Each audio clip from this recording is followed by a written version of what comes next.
Keragaman etnis dan suku bukan hanya terjadi di Indonesia. Dalam sejarah Tiongkok, keragaman juga bukanlah hal yang aneh. Di negara ini, banyak etnis hidup berdampingan dan sangat berperan penting dalam membentuk sejarah Tiongkok. Tetapi, keberagaman tidak selalu berjalan dengan damai di Tiongkok. Faktanya, telah terjadi banyak permusuhan serta kebencian yang akhirnya berubah menjadi kekerasan. Pada sekitar pertengahan 300 Masehi, selama era 16 kerajaan atau 16 Kingdoms, Kaisar Tiongkok dari negara bagian Ranwei yang bernama Ranmin melakukan genosida atau pembunuhan massal yang mengerikan terhadap suku tetangga mereka seperti Kaukasia, dan ini menyebabkan hilangnya nyawa dengan banyak dan sangat mengerikan. Dan dalam sejarah Tiongkok, persaingan dan perseteruan antar kerajaan tetangga sering kali terjadi. Periode 16 kerajaan mungkin yang paling kacau di antara semuanya, berlangsung dari tahun 304 hingga 439 Masehi. Pada masa itu, Tiongkok terpecah-pecah menjadi serangkaian negara dinasti yang kecil, dan perang pun terjadi di seluruh negeri. Karena perbedaan etnis yang tinggal di Tiongkok pada saat itu hanya memperburuk perang, dan kebencian menguasai akal sehat semua orang pada masa itu. Yang paling menonjol adalah permusuhan jangka panjang antara suku Han tradisional dan juga suku Wuhu. Wuhu merupakan apa yang disebut dengan 5 orang barbar, orang non-Han yang tinggal di Tiongkok Utara.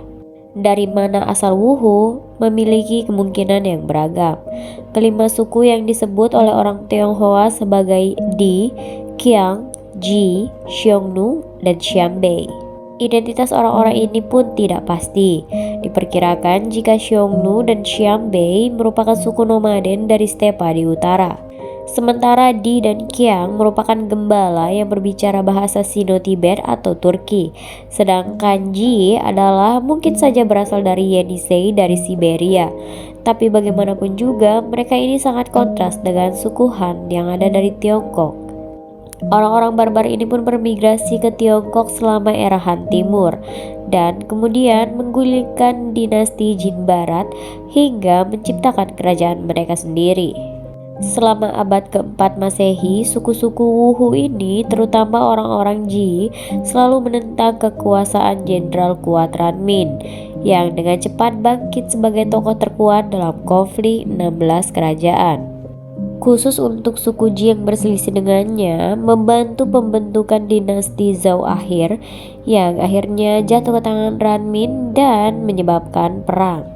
Perang kali ini menguntungkan Ranmin, yang akhirnya memperoleh kemenangan besar pada pertempuran Xionggu pada tahun 352 Masehi. Dalam masa perang, selama perjuangan politik yang sangat intens, Ranmin pun mengandalkan kemampuannya untuk bisa membujuk beberapa orang Wuhu atau orang barbar untuk berperang pada sisinya dan mengkhianati orang-orang Ji. Tapi ketika dia menyadari bahwa hal ini tidak mungkin, Ranmin pun memilih pendekatan yang sangat radikal. Dia mengeluarkan perintah nasional jika semua Ji harus dimusnahkan. Dia juga menambahkan jika merupakan kewajiban setiap orang Han untuk membunuh Ji bila memungkinkan tanpa pandang bulu. Ji berbeda dari orang-orang Tiongkok dalam penampilan. Mereka memiliki hidung yang lebih mancung dan juga janggut yang lebih lebat. Makanya mereka menjadi sasaran empuk kaum Han. Genosida secara besar-besaran pun tidak terhalaukan. Mulai dari laki-laki, perempuan, anak-anak, tua dan lemah, semuanya dibantai hanya karena mereka berasal dari suku Ji. Ranmin memberikan perintah agar setiap kepala Ji yang terpenggal dibawa oleh orang Han, dan hadiah yang sangat besar akan ditawarkan kepada mereka.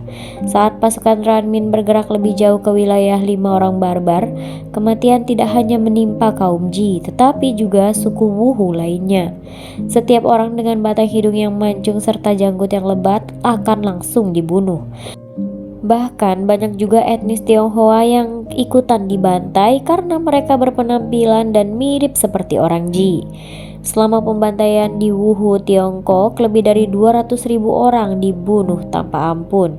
Ini adalah salah satu genosida terbesar, karena hampir semua orang Ji yang ada di Tiongkok dibunuh dengan sangat brutal.